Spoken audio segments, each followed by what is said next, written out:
उधर श्रद्धा और आफताब अब मुंबई छोड़कर दिल्ली आ जाते हैं, दो वजहों से। एक, श्रद्धा के साथ साथ आफताब का परिवार भी इस रिश्ते के खिलाफ था। दूसरा, दिल्ली में बेहतर नौकरी की उम्मीद थी। दिल्ली आने के बाद दोनों पहली बार पहाड़गंज के एक होटल में रहते हैं।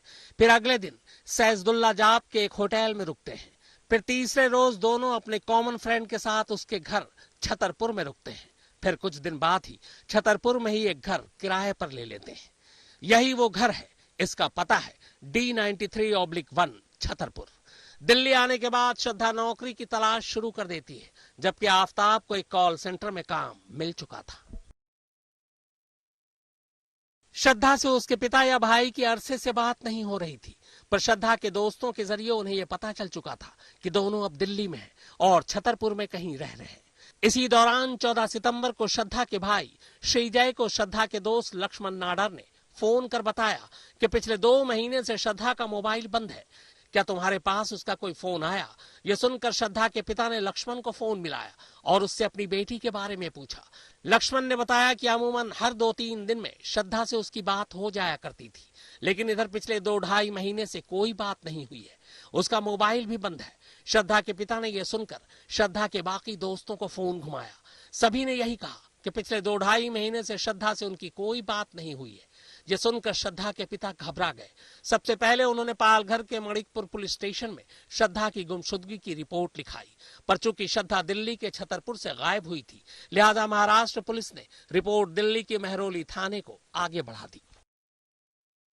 मेरे फ्रेंड सर्कल में कॉमन फ्रेंड्स है, उनको मैंने पूछना चालू किया एंड देन लेटर ऑन मैंने फिर किसी से भी कोई मुझे अपडेट नहीं मिला, तो फाइनली मैंने उनके ब्रदर को बता दिया कि ऐसा है। लास्ट मेरा उनसे जुलाई में बात हुआ था, उसके बाद से आज तक मेरा उनके साथ कोई कांटेक्ट नहीं हो पा रहा है। So it's better that we reach out to cops and check seek for their help. कि बहुत झगड़े होते थे।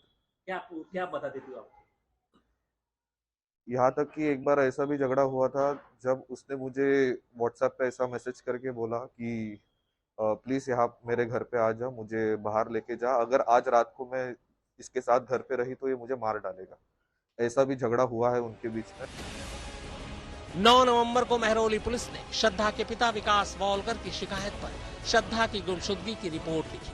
उन्होंने दिल्ली पुलिस को श्रद्धा और आफताब के रिश्ते और दोनों के दिल्ली के छतरपुर में लिव इन में रहने की बात भी बता दी थी। इसी के बाद अब मेहरौली पुलिस ने तफ्तीश शुरू की। सबसे पहले उसने आफताब के फोन में झांकना शुरू किया। पता चला कि आफताब की लोकेशन मई से ही दिल्ली में है, पर इस फोन से यह भी पता चला कि 19 मई के बाद से श्रद्धा का मोबाइल फोन बंद है। यह बात हैरान करने वाली थी। इसी के बाद मेहरौली पुलिस की टीम आफताब से पूछताछ शुरू कर देती है। शुरुआत में आफताब पुलिस को एक कहानी सुनाता है। वो कहता है कि श्रद्धा और उसका 19 मई को झगड़ा हुआ था। झगड़े के बाद उसी रोज श्रद्धा घर और उसे छोड़कर चली गई।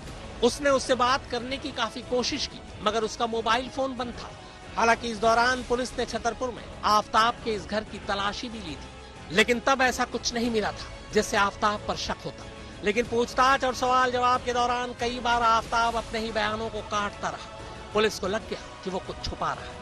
इसी के बाद जब पुलिस ने सख्ती से पूछताछ शुरू की तो फिर आफताब ने ऐसी कहानी सुनाई जो 2 करोड़ की आबादी और 90,000 पुलिस वाली इस दिल्ली में शायद ही इससे पहले कभी सुनी या सुनाई गई।